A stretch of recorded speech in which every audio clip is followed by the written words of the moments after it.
ভাবতেছেন এমন একটা এসি আপনার বাসায় লাগালে কত টাকা কারেন্ট বিল আসবে? চলুন তাহলে একটু হিসাব করে দেখি। এই এসিটা আমরা লাগাচ্ছি শুধু যে প্যানেলটার জন্য, যাতে প্যানেলটা গরম না হয়। এটার কি মিনিস্ট্রি থেকে হুকুম। আমরা প্রথমে দেখবো আউটডোরে কত কিলোওয়াটে দেওয়া আছে কোম্পানি থেকে। আমরা দেখতে পাচ্ছি 1.13 কিলোওয়াটে এসিটা চলে।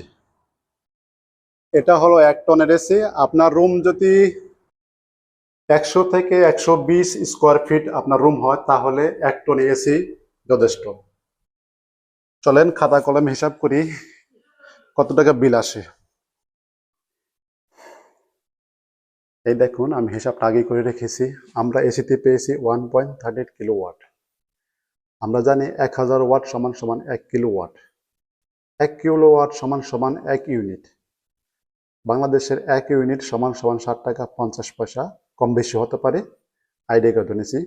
তো 60 টাকা 50 পয়সা গুণন 1.13 কিলোওয়াট, তাহলে সমান সংখ্যা দাঁড়ালো 8 টাকা 47 পয়সা। আমরা দিনে 10 ঘন্টা চালাই, 10 গুণন 8 টাকা 47 পয়সা, তাহলে 84 টাকা 7 পয়সা হলো একদিনে।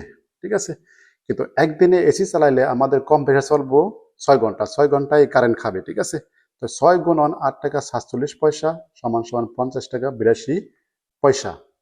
তো যদি মাসে 30 দিন চালাই, তাহলে আপনার হবে 30 গুণন 50 টাকা 82 পয়সা সমান সমান 1524 টাকা। একটু কম বেশি হতে পারে। ধন্যবাদ সবাইকে।